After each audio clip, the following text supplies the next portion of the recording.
Hello everyone, welcome back to my channel. তো আজকে title আর thumbnail দেখে তো বুঝেই গেছে তোমাদের সাথে একটি রেসিপি ব্লগ শেয়ার করতে এসেছি। তো চলো ভিডিওটা স্টার্ট করি। গ্যাসে এবার একটি কড়াই বসিয়ে দিলাম, তো তার মধ্যে জল দিয়ে দেবো। জল দেওয়া মাস্ট, জলটা কিন্তু একটু হলেও সামান্য হলেও দিতে হবে। তো আমি কাস্টার্ড বানাবো, তার জন্য লাগছে কলা, আম, আপেল, দুধ, মিষ্টি আর ডিম। তো স্পেশালি আমি এটা বাচ্চাদের জন্য করছি, তাই মিষ্টি নিয়েছি। তোমরা চাইলে চিনি নিতে পারো যদি বড়দের জন্য করো। তো আমি এখন জলের মধ্যে দুধটা ঢেলে দিলাম, আর গ্যাসটা কিন্তু অফ রাখবে, অবশ্যই গ্যাসটা অফ রাখবে। আর এর মধ্যে একটা ডিম দিয়ে দেবো। দেখো ডিমটা দিয়ে দিয়েছি, গ্যাসটা আমি অফ রেখেছি। এবার ডিমটাকে দুধের সাথে ভালোভাবে মিশিয়ে নিতে হবে। দুধের থেকে নাড়াচাড়া করে ভালোভাবে মিশিয়ে নেবে। যতক্ষণ না মেশাবে ততক্ষণ গ্যাস কিন্তু অন করা যাবে না। আর এই রেসিপিটা তোমরা এর আগেও আমার চ্যানেলে দেখেছো, সেটা শর্টসে ছিল। তো এটা আমি বড় করে তোমাদের সামনে নিয়ে এসেছি। তো দেখো ভালোভাবে আমার মেশানো হয়ে গেছে দুধের সাথে ডিমটা। এবার আমি গ্যাসটা অন করে দেবো, যেহেতু আমার ভালোভাবে দুধের সাথে ডিমটা মেশানো হয়ে গেছে। আর কোনো আমার চাকা চাকা হয়ে যাওয়ার ভয় নেই। তো আমি গ্যাসটা অন করে দিয়েছি আর একদম স্লো ফ্লেমে করে দিয়েছি।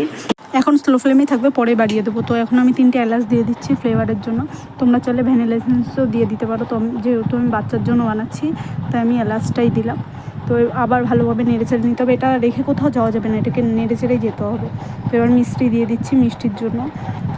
এটার মধ্যে ফল যেহেতু দেবো, এর জন্য মিষ্টি কম করে দিচ্ছি। ফলেও তো একটা মিষ্টতা ভাব আছে, ফলে মিষ্টি হয়ে যাবে, এর জন্য আমি মিষ্টিটা কম করে দিলাম। এটাকে ভালোভাবে নেড়ে চেড়ে যাবে, এই ইংরেজির 8 শেপের মতো ভালোভাবে নেড়ে চেড়ে যেতে হবে। তো এবার ফ্লেমটা বাড়িয়ে দিচ্ছি, ফ্লেমটা বাড়িয়ে দিতে হবে এখন, তাহলে তাড়াতাড়ি খাবারটা হয়ে যাবে। ফ্লেম বাড়িয়েও কিন্তু এরকম 8 শেপে, ইংরেজির 8 শেপে বারবার এইভাবে নাড়তে হবে, আবার লম্বি করে নাড়তে হবে। এটা রেখে কিন্তু কেউ ভুলেও চলে যাবে না। এবার দেখো এটা কিন্তু আস্তে আস্তে এরকমই গাঢ় হয়ে আসবে, পুরো এইভাবেই নেড়ে যাবে। আর যারা আমার চ্যানেলে নতুন, তারা চ্যানেলটি সাবস্ক্রাইব করে দিও আর পাশে থাকা বেল আইকনটি ক্লিক করে দিও, যাতে আমি যখনই ভিডিও আপলোড দেবো আমার ইউটিউবে, তো তোমরা যাতে নোটিফিকেশানটা পেয়ে যাও সবার আগে। তো তার জন্য সাবস্ক্রাইব করে বেল আইকনটি অন করে দিও। তো তোমরা দেখতেই পাচ্ছ অনেকটাই গাঢ় হয়ে এসছে। এখন আর বেশিক্ষণ রাখবো না, আমি এটাকে নাড়িয়ে দেবো। দেখতেই পাচ্ছ অনেকটাই গাঢ় হয়ে গেছে। তো এটা রেডি আমার এখন কাস্টার্ডটা খাওয়ার জন্য। তো গ্যাসটা অফ করে দিই, আমার এটা রেডি হয়ে গেছে। এবার আমি নামিয়ে নিই এটাকে। তো চলো একটা বাটিতে আমি এটা নামিয়ে নিই। কাস্টার্ডটা বাটিতে নামিয়ে নিয়েছি। এবার এর মধ্যে ফল অ্যাড করে দেবো। তোমরা যেসব মিষ্টি ফলগুলো আছে, সবেদা, আম, এগুলো যা যা অ্যাড করতে পারো। টক জাতীয় কিছু অ্যাড করো না, এটা যেহেতু দুধের। তো আমি আমগুলো দিয়ে দিচ্ছি, আমের পর কলাগুলো দিয়ে দেবো। আর আপেলগুলো আমি স্ম্যাশ করে দেবো, যেহেতু আম আর কলাটা একটু নরম আর আপেলটা একটু শক্ত, তো খেতে চাইবে না, মুখে বাদলেই ফেলে দেবে। তো আমি আপেলটাকে স্ম্যাশ করে দেবো। আর তোমরা কাস্টার্ডে কেউ লবণ দেবে না, এটা স্পেশালি আমি বলছি, কারণ আমি একদিন দিয়ে দেখেছিলাম দুধটা কেটে যায়।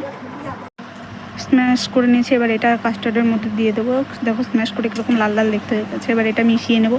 এটা দেখতে এরকম, কিন্তু এটা খেতে কিন্তু খুব ভালো, আর আমার মেয়ের ফেভারিট খাবার। বাচ্চাদের জন্য খুবই হেলদি খাবার এটি। তো ভিডিওটা এখানে শেষ করছি। ভিডিওটা কেমন হয়েছে কমেন্ট করে জানিও, আর ভালো লাগলে একটি লাইক করো। দেখাচ্ছে অন্য একটি ব্লগে। ততক্ষণ ভালো থেকো, সুস্থ থেকো, আর আমার পাশে থেকো। বাই।